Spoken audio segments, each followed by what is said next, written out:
क्या उत्तर प्रदेश में एनकाउंटर का ट्रेंड है? नहीं, ऐसी तो कोई बात नहीं। ऐसा नहीं है कि ये पहली बार ही हो रहा है, जिसको ज़्यादा हाईलाइट किया जाए। आपको भी डर लगता है? पुलिस वालों को डरने की तो कोई बात नहीं है, जिसके पीछे 3.5-4 लाख की फोर्स खड़ी है। मुख्तार अंसारी, अतीक अहमद, विकास दुबे, ये लोग इतने बड़े कैसे हो जाते तो वो तो व्यवस्था की कमी है। हैं? इस पूरे कार्यकाल में सबसे हीनियस क्राइम आपने कौन सा देखा? वैसे तो उसमें बहुत सारी ऐसी घटना है, लेकिन एक बड़ा हाई प्रोफाइल केस था नीतीश कटारा। जानते हैं इतिहास कौन रचता है? जो सामान्य सा व्यक्ति होता है लेकिन उसके काम बड़े असामान्य होते हैं। खाकी ना सबको पसंद आती है, मगर खाकी को जो पसंद आ जाए वो किरदार बन जाता है।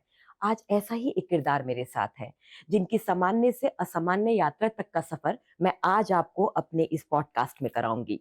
साथ ही साथ आपको पता है, जब कोई व्यक्ति सर्विस में जाता है और उसका सिलेक्शन होता है तो उसी दिन तय हो जाता है कि उसका रिटायरमेंट कब होगा, यानी पहली तारीख से लेकर अंतिम तारीख तक। इसका खास बात पता है क्या होती है?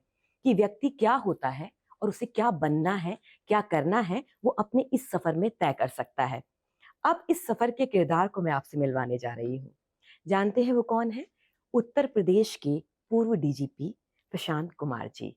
और साथ ही साथ वर्तमान में एक बहुत बड़ी जिम्मेदारी संभाली है कि आप भी इस स्तर तक कैसे पहुंचेंगे। शिक्षा के सहारे, शिक्षा ही वो माध्यम बनेगी। तो Uttar Pradesh education selection commission के डायरेक्टर भी हैं, यानी कि जो अनुशासन पुलिस में लेकर आए वही अनुशासन अब आपको उत्तर प्रदेश की शिक्षा में भी दिखाई देगा। चलिए हम अपना सिलसिला शुरू करते हैं। और सबसे पहले सर, आपका बहुत बहुत स्वागत है टाइम्स नेटवर्क में, पावर कॉरिडोर में। नहीं, धन्यवाद। आपने मुझे मौका दिया, और आपके माध्यम से मैं दर्शकों को हमारे जो भी अपने एक्सपीरियंस हैं, या जो आगे की जो जिम्मेदारी मुझे मिली है उसको कैसे करना है और क्यों, और क्या उसका ब्लूप्रिंट है, इस पे हम लोग चर्चा करेंगे। 1990 में आपका सिलेक्शन हुआ। जी।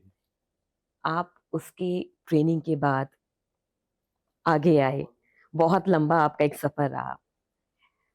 महाकुंभ के शुभ अवसर पर आपने अपनी सर्विस का अंतिम दिन बहुत सम्मानजनक तरीके से, एक तरीके से कहा जाए, रिटायरमेंट लिया। इन 35 साल के सफर को आप कैसे आंकते हैं? बहुत ही उतार चढ़ाव भरी जिंदगी रही, जो व्यावसायिक जिंदगी थी, प्रोफेशनल लाइफ थी। लेकिन मैं लकी भी हूँ, और कुछ या पूर्वजों का कहूँ या जिसका भी कहूँ, उनका आशीर्वाद है कि मुझे महाकुंभ के बाद सेवानिवृत्त मैं हुआ। और मेरे सेवा काल में बहुत सारी ऐसी चीज़ें हुई जो कोई चीज़ 500 साल से लंबित थी। अनेकों अनेक चीज़ ऐसी हुई जो कि कुछ डिवाइन इंटरवेंशन मैं मानता हूँ। और वैसे तो कोई भी व्यक्ति जो 35-36 साल 40 साल की सर्विस करता है, सभी की लाइफ इवेंटफुल होती है, लेकिन कुछ ऐसी चीज़ें भी होती हैं जो बड़ी लैंडमार्क कही जाएंगी। तो महाकुंभ के साथ कैरियर का अंत होना अपने आप में बहुत बड़ी बात है। और उस दौरान मुझे उत्तर प्रदेश पुलिस के मुखिया रहने का गौरव भी मिला। बहुत ही एक विश्व की सबसे बड़ी सिविल फोर्स और विश्व का सबसे बड़ा ह्यूमन कॉन्ग्रीगेशन, जिसमें 66 करोड़ से भी अधिक लोग 45 दिनों तक लगातार आए। पूरी दुनिया ने देखा वैश्विक पटल पे कुंभ को क्या पहचान मिली, ये मुझे बताने की आवश्यकता नहीं है।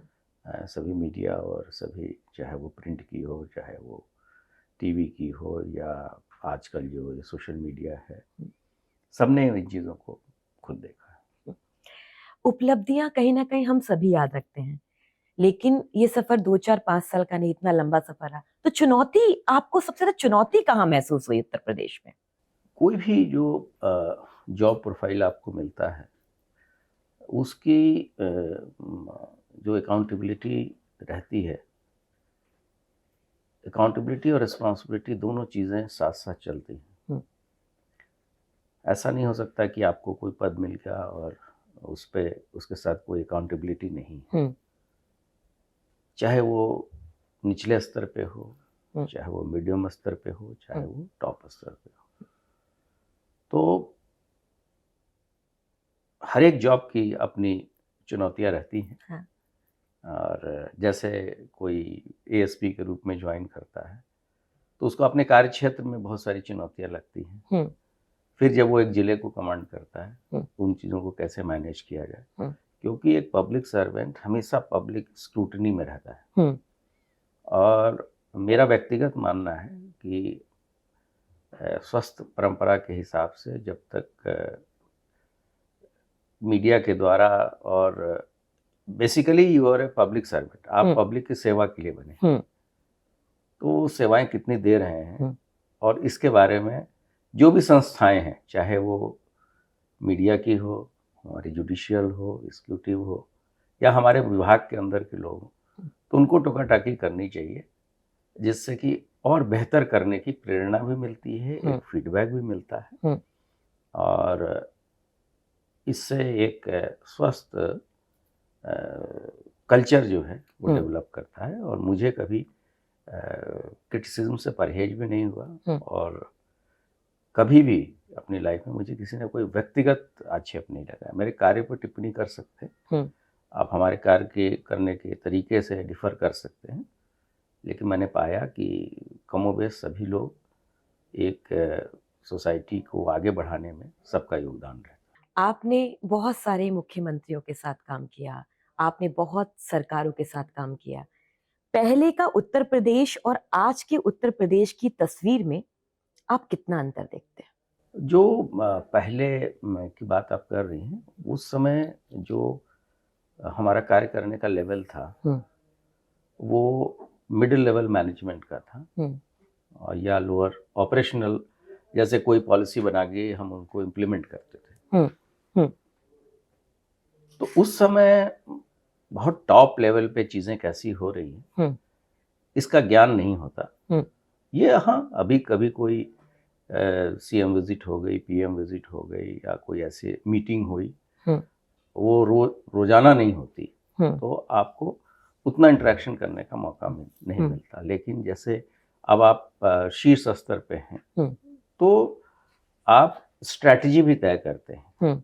गवर्नमेंट के जो इंस्ट्रक्शंस होते हैं उनको कैसे धरातल पे उतारा जाए, इसकी स्ट्रैटेजी आप तय करते हैं। तो स्ट्रैटेजिक लेवल पे ही आपको रियल लीडरशिप से जो इंटरेक्शन होता है वो होता है। तो वो चीज़ें मुझे पिछले 5-7 सालों में करने को मिला और मुझे लगा कि वर्तमान परिवेश में एक विजनरी व्यक्ति है जिनकी दूरदर्शिता है और एक बार कोई चीज़ तय हो जाती है तो उसमें फिर कोई बदलाव नहीं आता। कोर्स करेक्शन डेली नहीं होते। कोर्स करेक्शन भी समय और पब्लिक जनहित को देखते हुए लोग करते हैं, लेकिन अगर एक रूपता रहती है तो उसके डिजायर्ड रिजल्ट्स भी आने लगते हैं कुछ दिनों में। तो आपने देखा होगा कि जिस तरह से प्रोग्रेस हो रही है, चाहे वो किसी भी मापदंड पे आप परखें, चाहे वो कानून व्यवस्था के नाम पर हो, डेवलपमेंट के नाम पर हो, एक्सप्रेसवे के मामले में हो, विभिन्न जितने भी हैं, जैसे एयरपोर्ट्स खुलने हो, उस सभी चीज़ों में अगर आप भारत सरकार के जो आंकड़े अगर आप देखेंगी तो पाएंगे कि उत्तर प्रदेश का स्थान आज के दिनों में और काफ़ी अच्छा है और एक बीमारू स्टेट से रेवेन्यू सरप्लस स्टेट बन जाना इतने ही दिनों में, और वो भी नंबर 1 का रेवेन्यू सरप्लस स्टेट, ये अपने आप में बहुत बड़ी उपलब्धि है। जब मैं आपके बारे में रिसर्च कर रही थी तो मैंने कुछ सैंपल्स भी लिए, लोगों से बातचीत भी की, तो एक बड़ा कॉमन शब्द निकल कर आया कि बड़े हीरो अफसर हैं। तो बहुत लोगों के आप हीरो रहे, लेकिन आपका कोई हीरो रहा? नहीं, ये तो लोगों के कहने वाली बातें हैं, लेकिन जब आप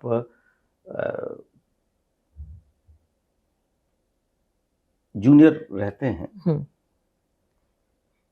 या जैसे कोई सीनियर ही है, उसको क्या पता कि who are following you, who all are following you.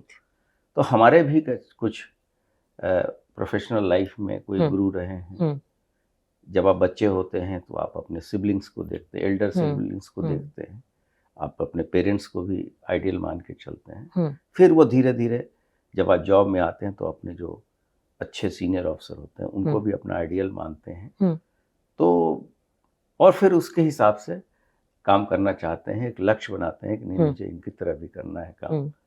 तो ये तो चीज़ें एक कंटिन्यूअस प्रोसेस है और ये सभी करते हैं। लेकिन मैं इनकी तरह का नाम जान सकती हूँ, क्योंकि मुझे ऐसा लगता है कि इंसान चाहे कामयाबी पे हो चाहे कभी नाकामयाब हो, लेकिन कुछ ऐसे गुरु वाक्य रहते हैं, कुछ ऐसे वाक्य रहते हैं जो उसको हौसला देते हैं, नहीं नहीं हारना नहीं, आगे बढ़ते जाना है। हाँ नहीं, कोई भी जैसे पुलिस ऑफिसर है तो उनके लिए एक, जैसे KPS गिल का नाम आपने सुना। हाँ जी। हमारे अपने काडर के डॉक्टर प्रकाश सिंह हैं। राइट। और विजय कुमार साहब तमिलनाडु काडर के हैं। और अनगिनत अफसर हैं। कंटेम्पररी में अगर आप देखें तो विक्रम सिंह हैं, VK गुप्ता हैं, अरुण कुमार हैं, और अरविंद जैन हैं, सुलखान सिंह हैं। हाँ। ये सभी अच्छे अधिकारी रहे हैं जो कि एक टीम बिल्डअप करते हैं और अपने सबऑर्डिनेट्स को भी अपने काम करने की तरीके से उनको प्रेरित करते हैं। बिजलाल साहब हैं। हाँ। तो ऐसे बहुत सारे लोग हैं, मैं कुछ लोगों के नाम भूल भी रहा हूँ। HC अवस्थी हमारे तात्कालिक बॉस भी रहे। और बहुत सारे ऐसे अधिकारी हैं जो कि जिनसे आप एवरीडे सीखते हैं। मैंने देखा कि पुलिसिंग एक ऐसा जॉब है जिसमें आपको सीखने से परहेज नहीं होना चाहिए। अगर आप कांस्टेबल से भी कोई अच्छी बात सीख ले तो उसको ग्रैब करना चाहिए और जन सेवा में, पब्लिक सर्विस में उसको उतारने का प्रयास करना चाहिए। बहुत कम लोग ऐसे होते हैं जो रिटायरमेंट के बाद उससे भी बेहतरीन भूमिका में आते हैं। मैं आपको लखनऊ विधानसभा ले चलती हूँ। लखनऊ विधानसभा में सूबे के मुख्यमंत्री ये बोलते हैं कि जैसे माफिया की कमर तोड़ दी, ऐसे ही नकल माफिया की कमर भी तोड़ देंगे। जैसे उत्तर प्रदेश में सुशासन ला दिया, वैसा ही शिक्षा में लेकर आएंगे। इसीलिए हम अपने पूर्व DGP प्रशांत कुमार जी को ये भूमिका दे रहे हैं, ताकि हम ये बता सकें कि अब शिक्षा में भी वो पारदर्शिता आपको दिखाई देगी। ऐसे आपका स्वागत होता है एक बहुत बड़े विभाग में, उस विभाग में जहां पर अनियमितताएं, जहां पर नकल, ऐसे काले धब्बे लगे हुए थे। कितनी बड़ी चुनौती है आज इस विभाग में आपको। ट्रांसपेरेंट रिक्रूटमेंट कराया जाना भी एक वर्तमान सरकार का लक्ष्य है और merit based, totally transparent and merit based recruitment. इसके तहत ही पुलिस विभाग में लगभग 2.25 लाख के करीब भर्तियां कराई गई और अन्य विभागों में भी, जैसे हमारा पब्लिक सर्विस कमीशन है, सबऑर्डिनेट सर्विस कमीशन है, सभी लोग लगातार काफ़ी अच्छे तरीके से करा रहे हैं। इस विभाग में भी चूंकि एक नया आयोग ही बना, पहले ये 2-3 बोर्ड्स में मिला के करते थे, इनको सबको मर्ज करके एक शिक्षा आयोग बनाया गया। तो ये उनकी मंशा है और कि यहाँ भी उसी तरह के मापदंड और टेक्नोलॉजी का समावेश किया जाए, AI को इंटीग्रेट किया जाए, एक ऐसा सिस्टम बनाया जाए जिसमें गड़बड़ी की कोई गुंजाइश ना हो और उसमें सब्जेक्टिविटी जितना है उसको कम किया जाए और ऑब्जेक्टिव तरीके से असेसमेंट हो, जिससे कि जो जेन्युइन लड़के हैं, जो मेधावी लड़के हैं, उनको शासन की जो रिजर्वेशन पॉलिसी है उसको फॉलो करते हुए हम इन भर्तियों को करें। जो अभी कमीशन बना है शिक्षा के लिए, उसमें बहुत सारे ऐसे भी परीक्षाएं हैं जो कि बैकलॉग चल रहा है, किन्हीं कारणों से वो नहीं हो पाती। उन सभी चीज़ों को लगातार कराया जाना है और इसमें इसके लिए शासन की भी ने भी ये सिस्टम ऐसा बनाया है कि एकदम अगर उसको हम लोग इम्प्लीमेंट कर दें तो उसमें कोई गड़बड़ी की गुंजाइश नहीं रहेगी। तो प्रयास यही है, जैसे अन्य हमारे बोर्ड्स और आयोग कर रहे हैं, हम भी उसको अच्छी तरीके से कराएं। हम लोगों ने एक परीक्षा करा भी ली है, दूसरी परीक्षा भी होने वाली है, और जो आने वाली परीक्षाएं हैं उसकी पूरी तैयारी उन्हीं मापदंडों पे की जा रही है, ताकि एक स्वच्छ, ट्रांसपेरेंट और निष्पक्ष जो परीक्षा प्रणाली है उसके तहत हम लोग इन चीज़ों को कराएं। उत्तर प्रदेश हो या बिहार हो, अब तो उत्तराखंड से भी ऐसी खबरें आने लगी कि पेपर लीक हो गए, भर्ती में अनियमितताएं हो गई। मैं आपका एक आर्टिकल पढ़ रही थी और उसमें आपने बहुत अच्छी बात कही, टेक्नोलॉजी की बात की है। एआई की क्या भूमिका रहेगी और कैसे आप पेपर लीक को रोक पाएंगे? नई टेक्निक को कैसे अपनाया जा रहा है? मैं चाहूंगी कि ब्लूप्रिंट आप हमारे इस पावर कॉरिडोर में बताकर जाएं। एआई कहाँ पर है? अब जैसे बहुत सारे लोग, एक ही व्यक्ति विभिन्न नामों से, उसका आधार वही है, विभिन्न नामों से वो, अगर वो जैसे 10 फॉर्म उसने भरे, हाँ। तो अगर हम एआई का इस्तेमाल करें तो हम उस लड़के को पिन पॉइंट कर सकते हैं कि नहीं, ये एक ही व्यक्ति है जो 10 जगह से भर रहा है, तो हम उसको पहले से वो हमारे रडार में आएगा। जैसे अब सबको हम लोग आधार ऑथेंटिकेशन के लिए फोर्स करते हैं, अगर आधार नहीं है तो उसके जो पैन कार्ड है वो भी नहीं है तो ड्राइविंग लाइसेंस, कुछ ऐसे वैलिड डॉक्यूमेंट्स के साथ आपको परीक्षा में आना है, जिससे कि गड़बड़ी की गुंजाइश, इम्पर्सोनेशन की बात नहीं हो। तो इम्पर्सोनेशन को रोकने के लिए जितने भी परम्यूटेशन डेटा एनालिटिक्स होता है वो एआई तरीके से होता है, या फिर हम पूरा डाटा को जंबल कर देते हैं कि कोई भी व्यक्ति, एक गांव का व्यक्ति एक जगह नहीं बैठेगा, यहाँ तक कि जो ट्विंस होते हैं उनकी इंफॉर्मेशन भी हम कैप्चर करते हैं। हम ही नहीं करते, वो सभी लोग करते हैं आज के ज़माने में टेक्नोलॉजी के इस्तेमाल से। तो ये सारी चीज़ें ऐसी हैं जो कि लगातार इवॉल्व हो रही हैं। हर एक परीक्षा में कुछ नया करने का अवसर सभी लोगों को मिलता है। चूँकि सरकार ने ऐसी व्यवस्था बना रखी है कि एक ही एजेंसी सारी चीज़ों को नहीं कराएगी, तो उसमें भी एक हेल्दी कंपटीशन है। तो कैसे सिस्टम को पहले से बेटर किया जाए, इसमें भी एक होड़ रहती है। उसका फायदा सरकार को भी मिल रहा है और अल्टीमेटली बच्चों को मिल रहा है, जिनका सिलेक्शन बहुत ही फ्री एंड फेयर मैनर से। मतलब जैसे हम यूपीएससी को देखते हैं, यूजीसी को देखते हैं, क्या ऐसे ही पैमाने हम अब उत्तर प्रदेश में देखेंगे कि भर्तियां कैंसिल नहीं हो रही हैं और लेट परीक्षाएं नहीं हो रही हैं, लिस्ट निकल रही है? क्या ये नियमितताएं अब हम देखेंगे? इस बात का विश्वास मैं कर सकती हूँ? नहीं, अभी तो जैसा मैंने बताया कि पुलिस विभाग तो लगातार कर रहा है, पब्लिक सर्विस कमीशन भी कर रहा है, और अभी हाल फिलहाल में कोई लीकेज के भी प्रश्न नहीं है। उसको भी कैसे रोका जाता है, वो कॉन्फिडेंशियल मैटर है, उस पर भी एक बहुत ही अच्छी स्ट्रेटजी से सभी आयोग और बोर्ड काम करते हैं, गवर्नमेंट के जो इंस्ट्रक्शन से, जिससे कि इसकी चांसेस ना के बराबर है। बिहार का सिवान, मैं आपको थोड़ा सा पीछे लेके चलती हूँ। बिहार का सिवान, सिवान से हैदराबाद, हैदराबाद से तमिलनाडु, तमिलनाडु से फिर उत्तर प्रदेश, इतनी लंबी यात्रा करके उस पूरे सूबे का मुखिया बन जाना, डीजीपी बन जाना, इतनी लंबी यात्रा करके आप गए। ये शुरू से तय था कि यहीं पहुंचना है, या तय था कि बहुत पढ़ते लिखते हैं? वो मैं आपकी पढ़ाई पे भी बात करूंगी। मुझे लगता है आपकी पढ़ाई को पढ़ने के लिए मुझे 5 मिनट लगे जानने के लिए आपने क्या क्या किया है। इतनी लंबी यात्रा में क्या चीज बहुत याद आती है? नहीं, ये तो कोई सोच भी नहीं सकता था कि इस तरह की जर्नी होगी, और शायद कोई अगर बोलता तो ये विश्वास की भी बात नहीं होती। लेकिन ये फेट कंप्लाई है कि जैसे चीज़ें होती गई और अल्टीमेटली हम लोग यहाँ से रिटायर किए। लेकिन मुझे लगता है कि ये सभी अधिकारियों के साथ ऐसे ही होता है कि most of the people come from very humble background, और उसके बाद से वो धीरे धीरे लक्ष्य निर्धारित करते हैं, जीवन में आगे बढ़ते जाते हैं, और और आपकी चीज़ें अगर कार्य करने की क्षमता और काम कार्य करने की स्टाइल अगर पसंद आती है तो उनको जिम्मेदारियां भी उसी तरह से मिलती हैं। कहते हैं सबसे टफ ऑफिसर, आपकी ट्रेनिंग में ही एनपीए में बहुत चीजें दिखाई दी कि सब अलग अलग कैडर में जाते हैं। सबसे टफ ऑफिसर्स उत्तर प्रदेश और बिहार के माने जाते हैं कि उन्हें बहुत चुनौतियां मिलती हैं। आप बिहार से आते हैं लेकिन आपने उत्तर प्रदेश संभाला है। आज के समय में इतनी तस्वीर में अंतर कैसे आ गया उत्तर प्रदेश और बिहार में?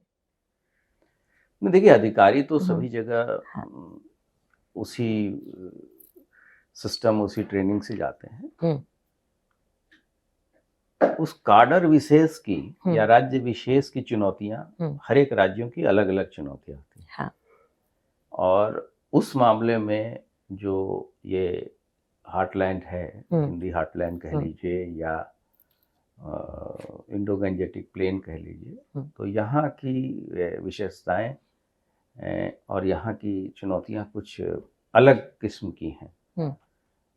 और क्योंकि यहाँ सभ्यता का विकास बहुत पहले से हुआ है और पॉपुलेशन भी बहुत ज़्यादा है। और पॉपुलेशन इस विभिन्न तरीके से फ्रैगमेंटेड है। जैसे उत्तर प्रदेश लिया तो 25-26 करोड़ की तो पॉपुलेशन बेस ही है। छठे सातवें पूरे वर्ल्ड में अगर देखें तो छठे सातवें पॉपुलेशन के हिसाब से आ जाएगा। उसके बाद से डिवीज़न है, चाहे वो रीजन देख लें, रिलीजन देख लें, कास्ट देख लें, ये तो सामाजिक सत्यता है जिससे आप नकार नहीं सकते। और इतने पर्व त्योहार, चाहे वो किसी भी धर्म की विविधता है, हाँ, इतनी विविधता है, इतने ज़्यादा कॉन्ग्रीगेशन होते हैं। जैसे अगर छोटे मोटे यहाँ पर त्योहार में भी जितनी भीड़ होती है, दूसरे स्टेट्स में हो सकता है वो अधिकारी अपने पूरे लाइफ में इतना भीड़ ना देख पाए। तो अधिकारी की गलती नहीं है, वो तो परिस्थितियां ऐसी होती हैं कि आपको उतना जो है आपको कसती हैं कर्तव्य की वेदी पे कि आपको उससे उस अग्नि परीक्षा से गुजरना पड़ता है। इसलिए लोग कहते हैं कि चूंकि कठिन परिस्थितियों में लोग काम करते हैं, तो जब कंपैरिजन होता है तो उसमें थोड़ा लगता है कि यहाँ के अधिकारी को ज़्यादा एक्सपीरियंस, अगर आप कहें तो इनको ज़्यादा एक्सपीरियंस है। आपने अपने पूरे कार्यकाल में बहुत बड़े बड़े केस वो किए हैं। मैं अभी आपकी प्रोफाइल में देखती कि आपके 3 बड़े मोटिव रहे हैं कि जीरो टॉलरेंस होनी चाहिए, क्रिमिनल केस कितना भी हाई प्रोफाइल हो उसे पनिशमेंट मिलनी चाहिए। इस पूरे कार्यकाल में सबसे हीनियस क्राइम आपने कौन सा देखा और सबसे हीनियस क्रिमिनल कौन सा देखा? एक बड़ा हाई प्रोफाइल केस था नीतीश कटारा का, जब मैं एसएसपी गाजियाबाद था, उसकी हत्या हुई थी। और वो केस काफ़ी, मुझे लगता, वैसे तो बहुत सारी ऐसी घटना है जिसको चूज़ करना डिफ़िकल्ट है, लेकिन वो अगर सिंगल आउट करें तो एक बहुत बड़ा हीनियस केस था जिसको टैकल करना। और क्योंकि उसमें सुप्रीम कोर्ट, हाई कोर्ट द्वारा मॉनिटर्ड केस था, यूपी से कोर्ट ने उस केस के सुपरविज़न को दूसरी जगह ट्रांसफ़र कर दिया, बट इन्वेस्टिगेशन यूपी पुलिस को ही करना था। बट अल्टीमेटली उसमें कन्विक्शन भी हुआ और उस केस का पूरा पर्दाफाश भी हुआ, अभियुक्त सारे गिरफ्तार भी किए गए। तो जो आपने कही बात की, कन्विक्शन की श्योरिटी अगर हम दें, चाहे कोई गवर्नमेंट दे या सिस्टम दे, तो उसका सबसे ज़्यादा इम्पैक्ट राज्य की कानून व्यवस्था, शांति व्यवस्था पे पड़ता है। और वर्तमान सरकार के समय इसको विशेष ध्यान इस पे दिया जा रहा है और इसको एक ऑपरेशन कन्विक्शन के नाम से एक विशेष योजना चलती है जिसमें कि हीनियस ऑफेंसेस के जो केसेस हैं उसकी बड़ी क्लोज मॉनिटरिंग की जाती है।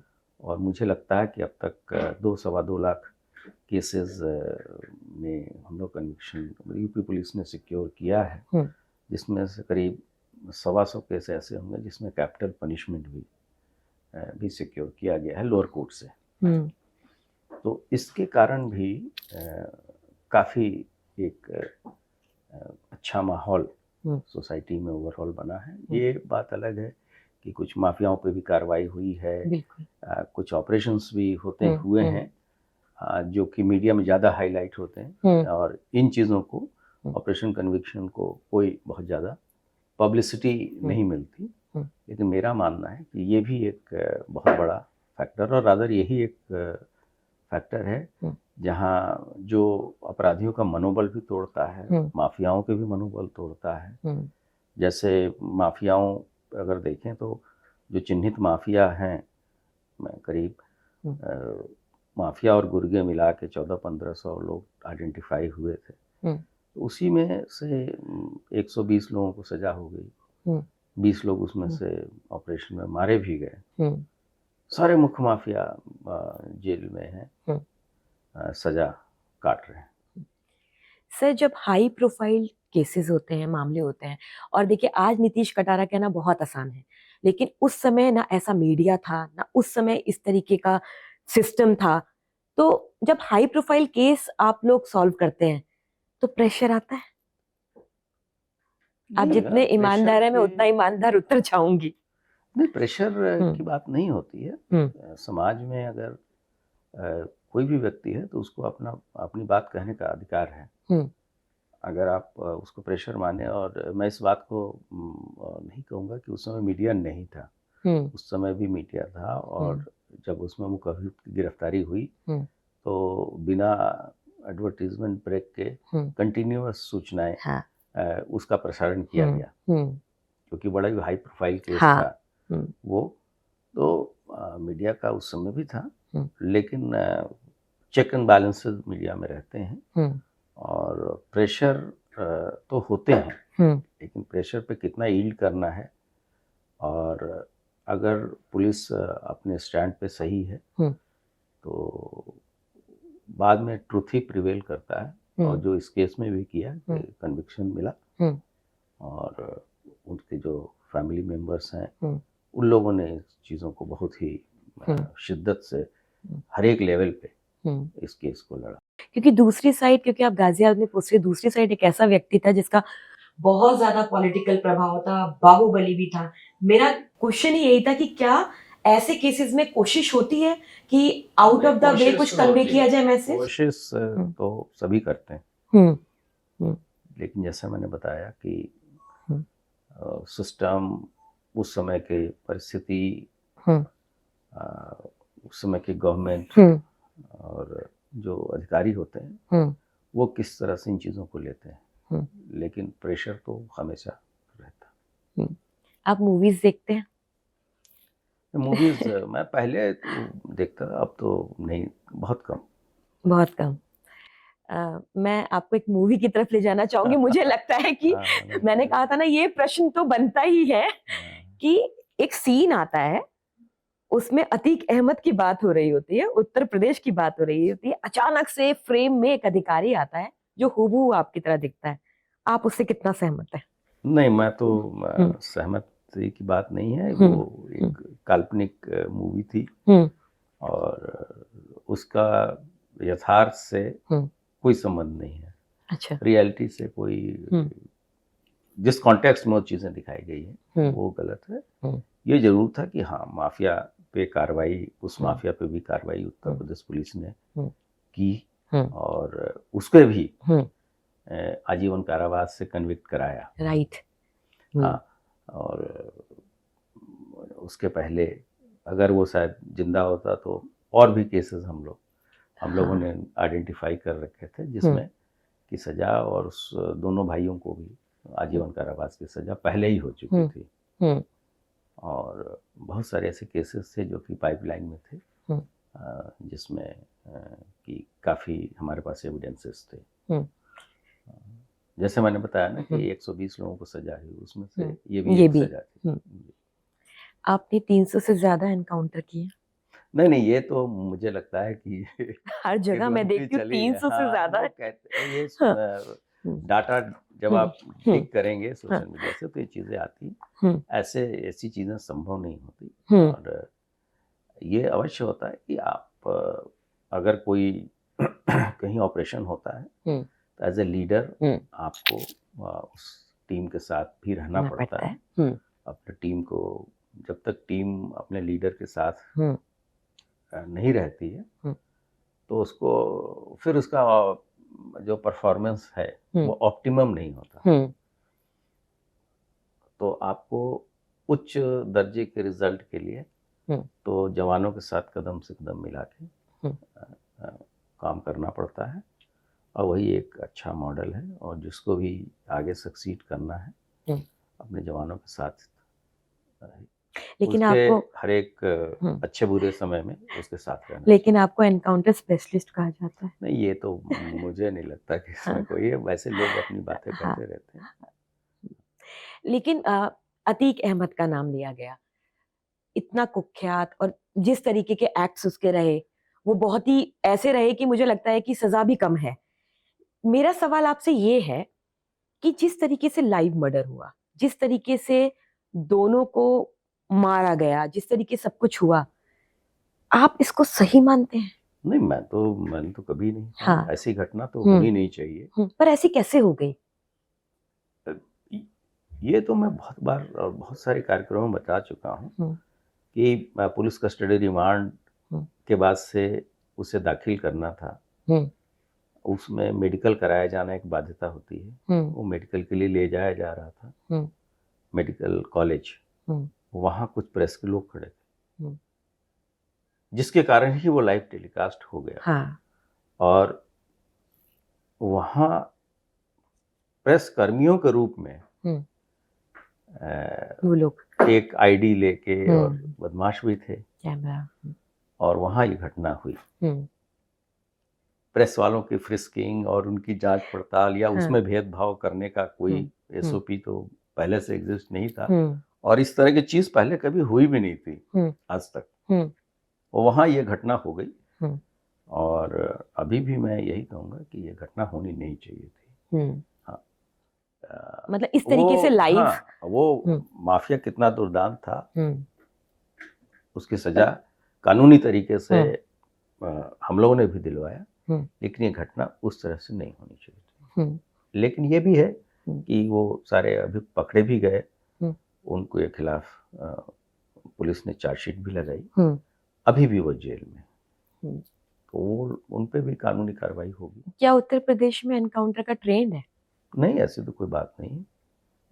लेकिन और ये सारे। कोई हम्म, ऐसा नहीं है कि उत्तर हम्म, प्रदेश में हम्म, या कहीं भी पहली हम्म, बार हो रहा है। हम्म, बिहार में भी हो रहा है। हम्म, उत्तर प्रदेश में भी पहले टेररिज्म का सफाया हुआ हम्म, तो ऐसी घटनाएं होती थी। हम्म, एंटी डकैती ऑपरेशंस चलते थे, उस समय हम्म, भी होता था। हम्म, पहले के शासन कालों में भी ऐसा हुआ है। हम्म, ऐसा नहीं है कि ये पहली बार ही हो रहा है हम्म, जिसको ज़्यादा हाईलाइट किया जा रहा है। अगर आप पुराना इतिहास देखेंगे तो आप पाएंगे कि ये रेगुलरली कुछ ऐसे निर्णायक क्षण आते हैं जब कोई चीज़ हद से बाहर होने लगती है हम्म, तो फिर शासन का उस तरफ जोर जाता है। हम्म, और उस समय फिर कार्रवाइयाँ होती हैं हम्म, जो कि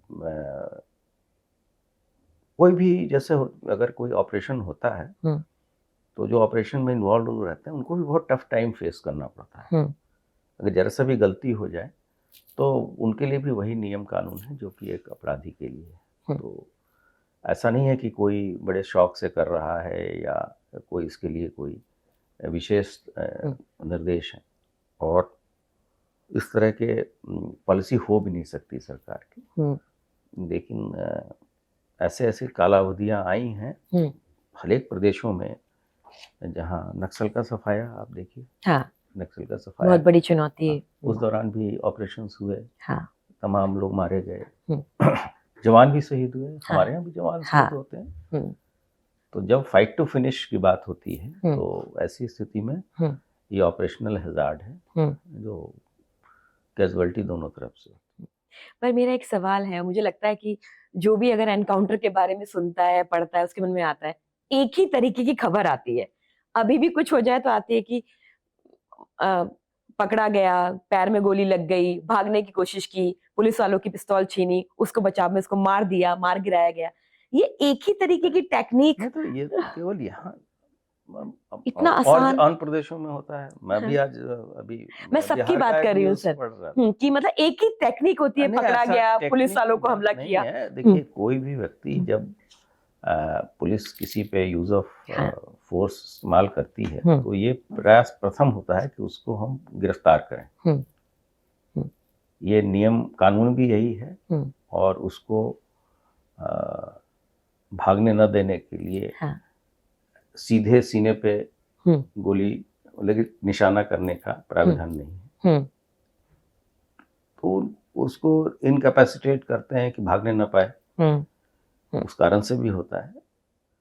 इसमें कुछ गलतियाँ या अगर कोई हुँ, आदमी गलत करता है तो उस हुँ, पे कार्रवाई भी होती है। हुँ, तो उन चीज़ों को मैं गलत चीज़ों को जस्टिफाई नहीं कर रहा। हुँ, लेकिन जो बोनाफाइड काम हो रहे हैं, हुँ, तो वो तो जो ट्रेनिंग के तरीके हैं, हुँ, विधि का विधान है, हुँ, उसके हिसाब से तो आपको करना ही पड़ेगा। हुँ, जो लॉ को तो फॉलो करना ही पड़ेगा। ऐसा नहीं हुँ, कि छोटी बात हो, भाग रहा हो, सीधा जान ही मार दिया, हाँ, हुँ, फिर उसका अलग से क्रिटिसिज्म हो।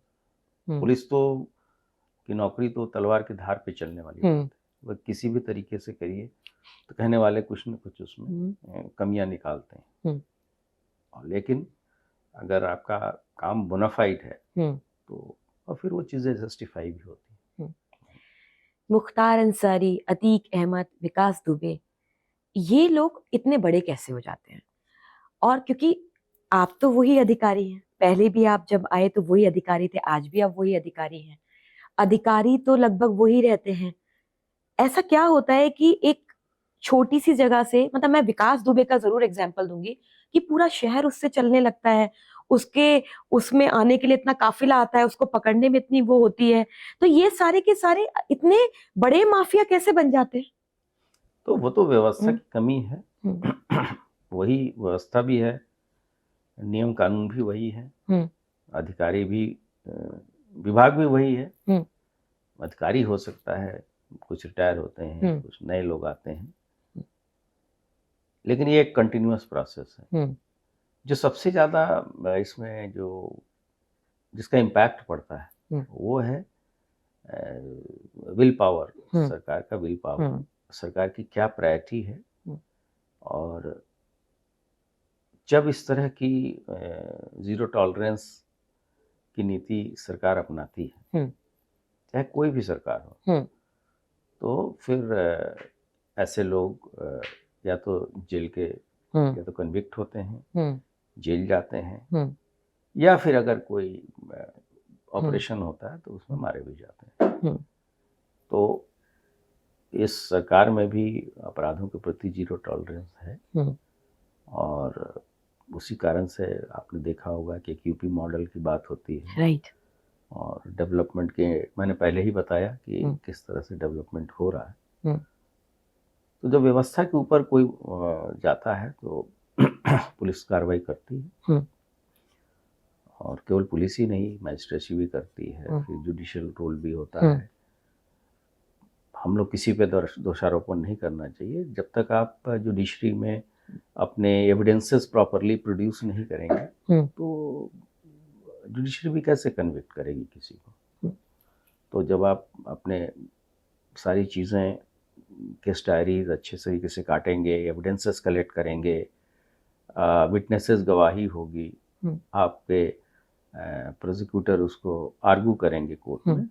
तो आपने देखा होगा ये जो मैंने ऑपरेशन कन्विक्शन की बात कर रहा, हुँ, उसमें इसी तरीके से लोगों को कन्विक्ट कराया गया है हुँ, और सभी माफियाओं को सजा हुई है। हुँ। एक खबर ना सवाल बन के रह गई, उसके उत्तर भी आए, लेकिन मैं फिर ये सवाल आपसे करूँगी।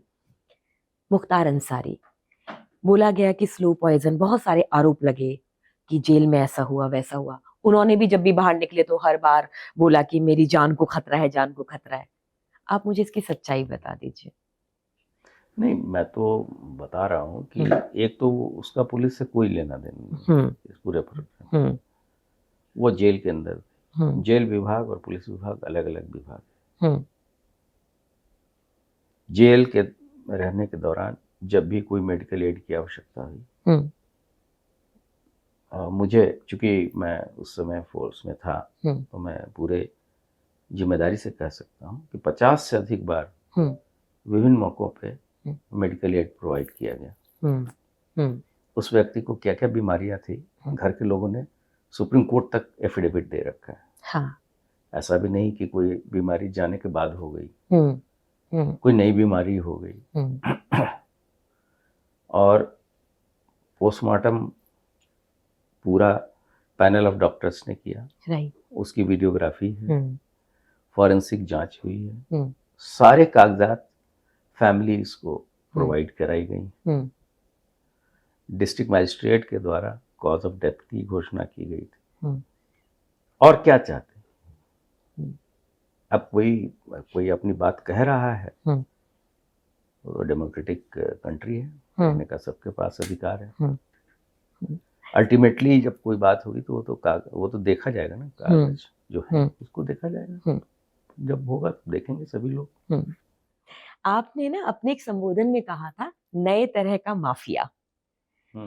माफिया तो हमने बहुत सुना है, लेकिन ये नए तरह का माफिया क्या होता है, पुलिस पे प्रेशर कैसे बनाता है? मैं चाहती हूँ आप अपने इस वाक्य को डिकोड कर दें कि नया माफिया हाँ, क्या? ये एक चीज हुई कि जब सारे माफिया कन्विक्ट हो गए, जेल चले गए, तो अब नए तरह के कौन से माफिया हैं? तो ऐसे बहुत सारे लोग हैं जो प्रेशर ग्रुप के रूप में पुलिस पे काम करते हैं। हाँ।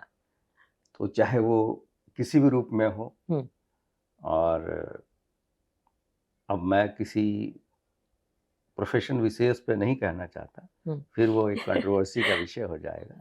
लेकिन वो विभाग के अंदर के भी हो सकते हैं, विभाग के बाहर के भी हो सकते हैं। तो ये भी चीज़ों को के बारे में गलत एक परसेप्शन बना के प्रेशर बनाते हैं, और जो जिले के अधिकारी रहते हैं उनका उतना एक्सपोजर नहीं रहता। हाँ। कि उसको विथस्टैंड कर पाए। तो इसके लिए भी एक जैसे आपने देखा होगा कि यूपी में जो ड्यूरेशन ऑफ पोस्टिंग है वो काफ़ी लंबी रहती है। हाँ। तो गवर्नमेंट यील्ड नहीं करती उस पे, छोटी छोटी बातों पे कि स्टोरी प्लांट करा देंगे कि ये चीज़ गलत हो रही है। हाँ। और बिना उसके तह तक जाए आप अगर आप अधिकारी पे को कहिए कि ऐसा क्यों हो रहा है, तो बड़ा डीमोटिवेट होता है। तो ये नियो माफिया एक आया कि बड़े माफिया तो खत्म हो गए, ये नियो माफिया है जो कि डिस्ट्रिक्ट एडमिनिस्ट्रेशन पे एक प्रेशर बनाते हैं। और चाहे वो सोशल मीडिया के थ्रू हो, चाहे अन्य मीडिया के थ्रू हो। जैसे आपके पास भी अगर कोई चीज़ अगर आपके तथ्य आएगा तो मैक्सिमम आप उस अधिकारी से उसका वर्जन भी ले सकते हैं। बिल्कुल। लेकिन इससे चीज़ें रुकती हैं, और ये जो नियो माफिया हैं वो भी बहुत बड़े सिस्टम पे ब्रेक लगाने में का काम करते हैं। तो इस परिप्रेक्ष्य में कहा गया था। अच्छा। कभी कभी ये भी होता है ना कि आप कहिए कुछ, उसको तोड़ मड़ोड़ के, इसलिए मैंने आपसे सामने ही पूछ लिया क्योंकि मैं भी जानना चाहती नया माफिया क्या है। तो ये ऐसे प्रेशर ग्रुप्स होते हैं। हाँ। अब वो चाहे किसी प्रोफेशन विशेष का हो, चाहे ऐसे ग्रुप ऑफ पीपल हो, तो वो एक करते हैं। क्योंकि अब तो बड़े माफिया कोई मेरे हिसाब से बचे नहीं जो एक्टिव हो। हाँ, एक्टिव हो, जिनके बड़े बड़े पोस्टर थे सब उखाड़ के फेंक दिए गए। तो सभी जेल में हैं। हाँ जी। या फिर नहीं। सबको डर लगता है। मैं एक छोटा सा नाम लूंगी, आपकी सोनभद्र की घटना को मैं पढ़ रही थी, आपको भी डर लगता है? डर पुलिस वालों को डरने की तो कोई बात नहीं है, जिसके पीछे 3.5-4 लाख की फोर्स खड़ी है। आपने देखा होगा कहीं भी, यहाँ नहीं कहीं भी, अगर पुलिस वालों के साथ कोई घटना दुर्घटना होती है इस तरह की जो धमका के, तो उसमें कार्रवाई अवश्य होती है। तो लेकिन अब पुलिस में है तो ये एक प्रोफेशनल हैजार्ड तो है ही, लेकिन डरने की कोई ऐसी बात नहीं होती। कभी डर नहीं लगा? आप सही काम करिए, तो डरने की कोई बात नहीं। नहीं, जैसे आप एक बार जिक्र करते हैं सोनभद्र वाली घटना का, एक पूरी टीम जाती है, वो आपकी टीम को भी हताहत होने के चांस होते हैं, या उनमें भी किसी को गोली हाँ, लग सकती है। वो देखिए, वो जब आप नक्सल ऑपरेशंस में जाते हैं हाँ। तो ऐसे बहुत सारे एग्जाम्पल हैं कि हम्म, कोई छोटी घटना कराई जाती है ताकि फोर्स का मूवमेंट हो और हाँ, फिर हम उसको ट्रैप करें। ट्रैप करे। तो ये तो रिस्क लेना पड़ता है, हम्म। तो परिस्थिति देख के, अपने हम्म। फोर्स का वेलफेयर देख के। हम्म। तो वैसी परिस्थिति में जैसे मैंने कहा ना कि हम्म। आप खुद जब जाएंगे, हम्म। आप खुद उसको लीड करेंगे, तो फोर्स का भी मनोबल रहता है, हम्म। आपको भी बाद में कोई अफसोस नहीं रहता हम्म। हम्म। कि अगर हम जाते तो क्या हो जाता, हम्म। या हमारे आप नहीं, अगर कोई लीडर नहीं गया और उसमें अगर ट्रैप हो गई फोर्स, हम्म। तो ब्लेम आप पे आएगा। हम्म। और अगर आप हैं, अगर हमारा जवान भी शहीद हो सकता है तो अधिकारी भी शहीद हो सकता है, हम्म। मेरा ये मानना है। हम्म। उससे डरना नहीं चाहिए। हम्म। लेकिन अगर जहाँ ऑपरेशनल रिक्वायरमेंट है हम्म। तो पूरी स्ट्रेटजी वहीं पे जो आपके सीनियर अफसर हैं, उनका एक्सपीरियंस, उनका विजडम ज़्यादा काम आता है कि आप उस चीज़ों को कैसे टैकल करें। तो जूनियर अफसर को प्रॉपरली गाइड करना चाहिए और प्रोफेशनल रिस्क जहाँ आवश्यकता हो, फोर्स के मनोबल को देखते हुए, और अगर larger danger to public life and property है तो रिस्क तो लेना चाहिए, मेरा मानना है। उत्तर प्रदेश में प्रयागराज में एक पावन आयोजन महाकुंभ, और मुझे लगता है बहुत सफल, क्योंकि हम भी जब बाहर से देख रहे थे और वहां गए तो लगा इतनी भीड़ जा रही है, कैसे होगा, लेकिन वहां पे देखा कि चीजों को बड़ा अच्छा मैनेज किया, और इसका कहीं ना कहीं श्रेय आपको और आपके नेतृत्व टीम को भी जाता है। लेकिन वहां मौनी अमावस्या आती है, भगदड़ मचती है, बहुत अनहोनी होती है। क्या ये काश आपके दिल में आज भी है? नहीं, ये इसका मलाल तो है। मलाल क्या है? मलाल ये है कि मैं वहाँ मौजूद नहीं था। हो सकता है मेरे होने के बावजूद भी घटना हो जाती, कहाँ चुक लेकिन गए? मुझे कोई अफसोस नहीं होता, हम्म। हम्म। और तो मैं अपने आप को जिम्मेदार मानता। हम्म। लेकिन उसके जो पॉजिटिव एस्पेक्ट मैं बताऊं हम्म। कि ये तो बात है, 45 दिन तक लोग रहे हमारे जवान। सिर्फ 45 दिन ही नहीं रहे, उसके 45 दिन पहले से लगातार रहे, ट्रेनिंग, अत्यधिक ठंड, फिर गर्मी तक के मौसम को झेला, और उस दौरान पुलिस वालों ने केवल एक विसल, जो सीटी होती है, हाँ, और रस्से के द्वारा ही ड्यूटी की। इतना कहीं पुलिस मिसबिहेवियर की शिकायत आपको नहीं दिखी होगी, न तो दिखी होगी, न किसी ने फेस किया। तो अपने व्यवहार में इतना परिवर्तन करना, सॉफ्ट स्किलिंग इस तरह से, तो ऐसा नहीं है कि वो बाय डिफॉल्ट था, वो बाय डिजाइन उसकी ट्रेनिंग दी गई थी। अच्छा। हाँ, तो उसके लिए काफी दिन से उस पर मेहनत की गई, बहुत सारी एक्सरसाइजेस कराई गई, कंटीजेंसी प्लानिंग की गई कि किस तरह की घटना होगी तो क्या किया जाएगा। उसमें एक ये भी चीज था कि अगर भगदड़ होगी तो कैसे ग्रीन कॉरिडोर से हम घायलों को ले जाएंगे, और उस कंटीजेंसी ने काम भी किया। आपने देखा होगा कि कहीं भी टीवी उस पे वीडियो, क्योंकि वो लाइव टेलीकास्ट चल रहा था, कहीं भी ये नहीं पता चला कि घटना कहाँ हुई और कैसे चीजें। तो इसका मतलब कि सिस्टम काम कर रहा था प्रॉपर। हाँ, कि अगर घटना हो तो कैसे शिफ्ट करना है। लेकिन ये घटना हुई, और नहीं होता तो ज्यादा बेटर था। ये चीज मन में रह गई। हाँ, कसक है। कसक है। मैं ना आप ही के उत्तर सवाल निकाल रही हूँ, इसी सवाल पर आ रही हूँ। आपसे कभी कोई कैंप ऑफिस में मिला हो या मुख्यालय में मिला हो, सबने एक ही चीज कही कि बहुत सॉफ्ट हैं, बहुत हम्बल हैं, विनम्र होकर सुनते हैं, और आपने यही कहा कि महाकुंभ में, क्योंकि मैं खुद वहां रही और मैंने देखा कि पुलिस वालों का ये रूप नहीं देखा, इतना तहजीब से बात करना, हम्बल डील करना। आपको लगता है कि जो पुलिस का एक खौफ रहता है कि ऐसी भाषा बोलते हैं, उस पर कोई काम किया जाना चाहिए? इस पे लगातार काम भी हो रहे हैं। हाँ जी। और बहुत सारे ऐसे चीज़ें हैं जिसको इंटरफेस कम किया जा रहा है। हम्म जैसे सर्वेंट्स का वेरिफिकेशन है, हम्म पुलिस का वेरिफिकेशन है। हम्म ये प्रयास किया जा रहा है कि कोई किसी के यहाँ और टाइम में ना विजिट करे।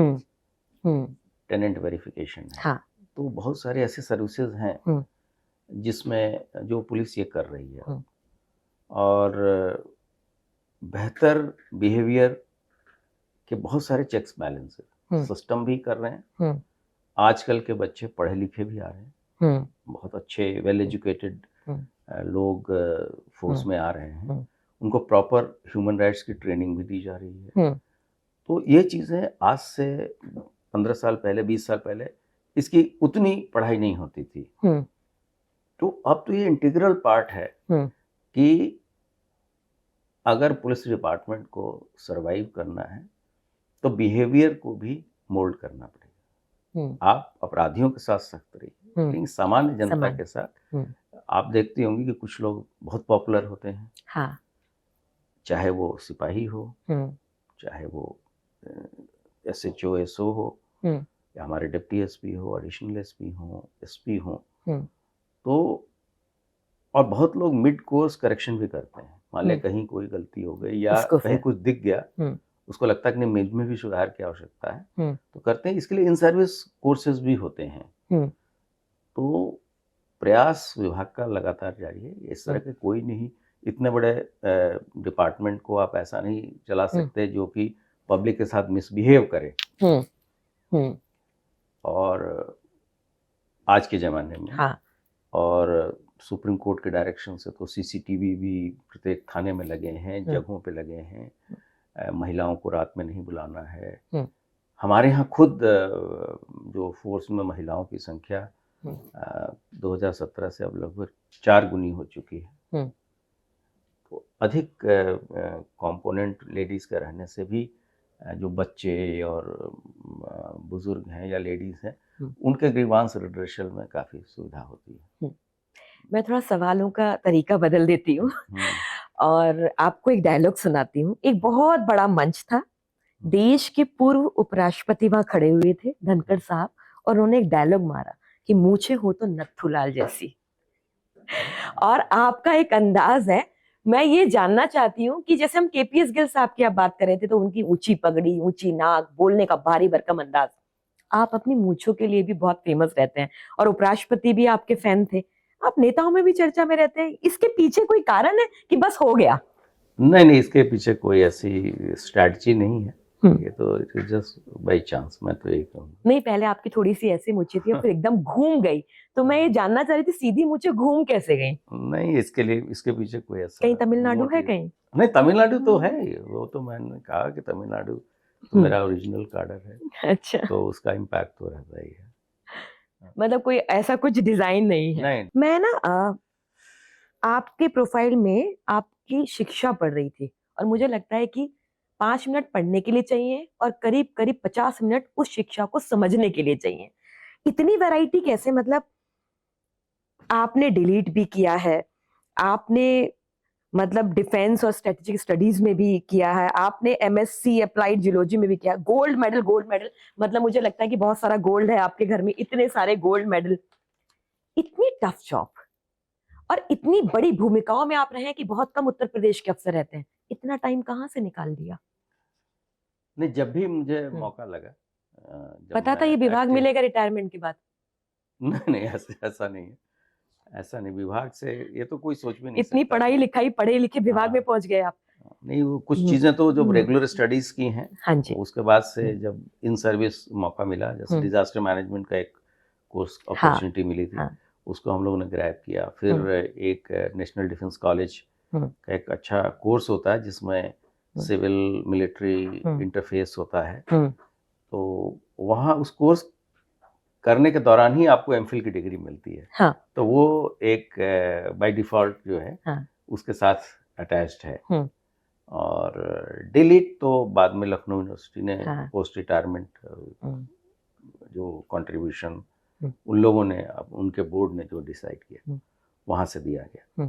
तो पढ़ाई का अगर कहीं स्कोप हो, मैं अगर कभी कभी किसी मुद्दे पे जैसे महिलाओं के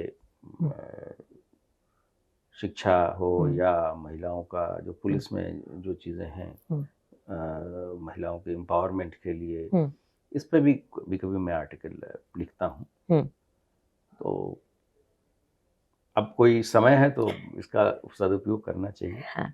अगर आपके पास उस तरह का एक्सपोजर है तो फ़ायदा उठाना चाहिए और आदमी को प्रयास करना चाहिए कि लगातार कुछ और शिक्षा ग्रहण करे, अपने आगे नॉलेज बेस करेंगे को और बढ़ाए। नहीं, अगर कभी वैसी ऐसा मौका मिलेगा तो पीछे नहीं हटेंगे।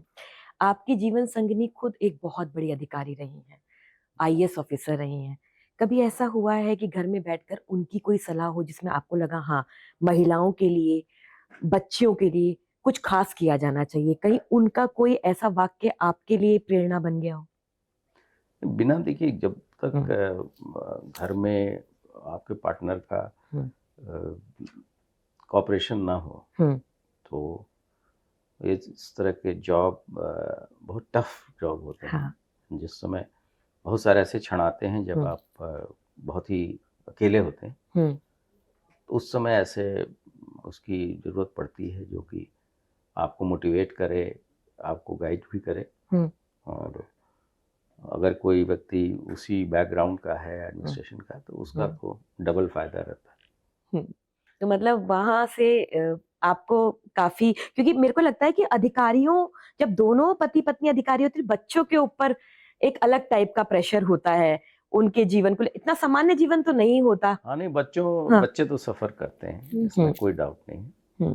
और वो एक ऐसा एस्पेक्ट है जो कि बड़ी हार्श रियलिटी है, लेकिन उसका फायदा भी रहता है बच्चों को। अच्छा। तो दोनों तरह की चीज़ें हैं। लेकिन आपके पार्टनर का अगर आप इस तरह के जॉब में हैं तो कंटिन्यूअस इनकरेजमेंट इज मस्ट। आज के जो अधिकारी हैं, अब जो एलपीए से पूरी पौध निकल रही है, मैं आपको 2 तस्वीरों के बारे में बताऊंगी कि एक सिंघम के रूप में सामने आ जाना, कहीं पर ऑब्जर्वेशन बन करके जाना और कुछ भी बोल देना पब्लिक में, एक अलग अंदाज में, जिस अंदाज को पुलिस हमेशा तोड़ती है, उस गुंडे अंदाज में, और इस तरीके से एक रील बनाना। और मेरे को ऐसा लगता है कि अजय देवगन तो बहुत पीछे रह गए, अधिकारी तो बहुत आगे निकल गए। आप इसे कितना इस यूनिफॉर्म में उचित मानते हैं? नहीं, मैं बताऊंगा कि जो आज की लौट है वो बहुत ज़्यादा पढ़ी लिखी, अच्छा, और उनको पुलिसिंग का ज़्यादा थ्योरेटिकल ज्ञान तो रहता ही है। तो ओवरऑल तो कोई कमी नहीं है।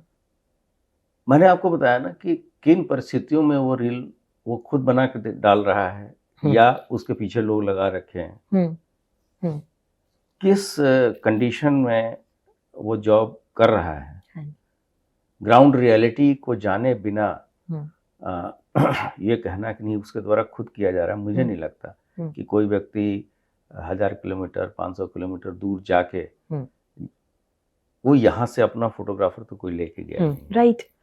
तो without seeing the other side of the story, sweeping generalisation हम लोग को नहीं करना चाहिए। The terrain in which that person is working is very very tough and challenging for policing, politics apart।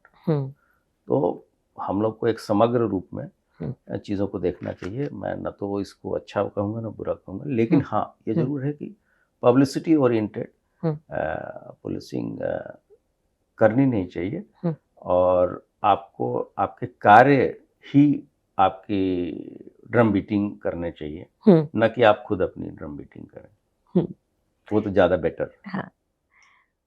अगर आपको राजनीति में आने का मौका मिले तो क्या आप दिल से राजनीति में आना चाहेंगे? नहीं, मुझे तो ऐसा लगता नहीं कि मुझ में कुछ ऐसी योग्यता है कि ये आए, क्योंकि वो भी एक बहुत ही डिमांडिंग एंड चैलेंजिंग जॉब है। हाँ। ये बाहर से लोगों को लगता है कि उसको पावर ग्लैमर है, पेंट से लोग करते हैं। हमने देखा है कि बहुत ही 24 आवर्स हम्म। इन्वॉल्वमेंट है, हाँ। तभी आप सक्सीड कर सकते हैं हम्म। पॉलिटिक्स में। तो इस एज में अब उतना समय निकालना हम्म। तो मुझे नहीं लगता कि ये संभव है। आपके लिए ना बहुत सारे सवाल हैं मेरे पास, लेकिन एक सवाल जो मुझे लगता है कि जो आपके लिए बोला जाता है कि आप बहुत सेंसिबल हैं, बहुत सिंपल हैं, बहुत सिंसियर हैं। आपने अपनी फेयरवेल डायरी में कुछ लिखा था, मैं उसे पढ़कर सुनाती हूँ और आप प्लीज उसे जरूर बताइए। वो बहुत इमोशनल नोट था। आपने लिखा था, living stars on your shoulders but carry the spirit in your heart. क्या? नहीं, अब एक बार जो पुलिस में रह लेता है हाँ जी। या किसी भी जॉब में रहता है, तो वो उस चीज की जो बॉन्डिंग है वो वर्दी उतारने से खत्म नहीं हो जाती। हाँ। तो वो बॉन्डिंग रहती है और देश सेवा, समाज सेवा की जो भावना है वो हमेशा है। और हमें तो फिर से कुछ कार्य करने का मौका भी मिला है। तो वर्दी तो मिस सभी करते हैं, पुलिस वाले। जो भी वर्दीधारी रिटायर करता है वो वर्दी, चाहे वो आर्मी से करे, चाहे वो हमारे अर्धसैनिक बलों से करे, चाहे पुलिस से करे। तो इसका एक अलग, ये सौभाग्य सबको नहीं मिलता। हाँ। कुछ लोगों को ही मिलता है। तो एक वही चीज आदमी मिस भी करता है ज्यादा। और सब चीजें तो चलिए सही है, यू मिस योर वर्दी। आपको यूनिफॉर्म नहीं पहन सकते, barring on national occasions like independence day, republic day, उस पर आपको अनुमन्य है। लेकिन वो एक ऐसी चीज है जो कि हमेशा आपको याद दिलाती रहती है। आपकी कोई एक इच्छा जो आप चाहते हैं कि अभी पूरी हो? आप कोई एक ऐसी इच्छा है मन में कि जो इस सर्विस के दौरान, जहाँ पे 24 घंटे नहीं 36 घंटे एक पुलिस अफसर जीता है, वो इच्छा आप अब पूरा करना चाहे? नहीं, ऐसी मुझे कोई रिग्रेट्स नहीं है। अच्छा। लाइफ में ऐसी चीज नहीं कि मेरी अधूरी इच्छा थी और अब पूरी नहीं हुई। अच्छा। सर्विस से रिलेटेड सभी इच्छाएं पूरी हैं और अब तो बस हैप्पी और रिटायर्ड लाइफ लीड करना चाहता हूँ। मैं चाहती हूँ कि इस पावर कॉरिडोर पॉडकास्ट का जो अंत हो वो आप करें आज, और आप करें अपनी कैफी आजमी की उन फेवरेट 2 लाइनों के साथ जो मैं यहाँ सुनना चाहती हूँ, जो आप अक्सर बोलते हैं और मुझे लगता है कि उसमें ही पूरी कहानी में आप आ जाते हैं। नहीं, वो तो कैफी आजमी साहब की बड़ी पुरानी वो है। किसी के जो ख्वाहिशों की कोई इंतहा नहीं होती। उसको कहते हैं ना कि 2 गज कफन के बाद 2 गज जमीन भी चाहिए। तो इच्छाएं तो कभी किसी की पूरी नहीं होती। तो लेकिन हर एक व्यक्ति को चाहिए कि इन इच्छाओं पे जरूर कंट्रोल करे। वैसे आगे बढ़ने का एक यही तरीका है कि कुछ ना कुछ आपको आगे बढ़ने के लिए भी मोटिवेशन होना चाहिए, लेकिन इच्छाओं पे जरूर कंट्रोल करना चाहिए। तो कैफी साहब ने जो लिखा बड़ा ही उम्दा उनका शेर था। और हम लोग जो कि यूपी के रहने वाले हैं, तो हमने भी पढ़ा, काफी अच्छा लगा। और मैं आपके माध्यम से सभी से यही कहूँगा कि लाइफ में जो भी करें और पूरी मेहनत से और ईमानदारी से करें। और अगर ईमानदारी से काम किया जाए तो उसमें सफलता अवश्य मिलती है। समय कुछ ज़्यादा भले लगे, लेकिन शॉर्टकट्स नहीं लेना चाहिए। हमसे बात करने के लिए बहुत बहुत धन्यवाद। बहुत कुछ सीखा और मुझे लगता है कि एक ईमानदार अफसर की एक असामान्य यात्रा को हमने सुना और ये फॉर्मूला बन सकता है अगर कोई ध्यान से इस पॉडकास्ट को सुनेगा। धन्यवाद आपका, बहुत बहुत धन्यवाद। आज की इस पॉडकास्ट को मुझे लगता है कि मैं दुष्यंत कुमार की इन पंक्तियों के साथ ही इसका अंत करना चाहूंगी कि चट्टानों पर खड़ा हुआ तो छाप रह गई पांवों की, सोचो कितना बोझ उठाकर मैं इन राहों से गुजरा। कंधे मजबूत होने चाहिए, बोझ कितना भी भारी क्यों ना हो। और कुछ चीजें मैंने इस पॉडकास्ट से आज चुरा ली जो मैं चाहती हूँ आपको साझा करूं, कि काम कीजिए, ईमानदारी से कीजिए, बेहतर कीजिए, खुद को मोटिवेट कीजिए। और एक चीज ख्याल रखिए कि जब भी पीछे मुड़ करके देखें तो आपको खुशी होनी चाहिए कि आप इस सफर में कितनी ईमानदारी से चले। और एक ईमानदार अफसर की कहानी है जिसको आज हमने आपको किस्सों में सुना दिया।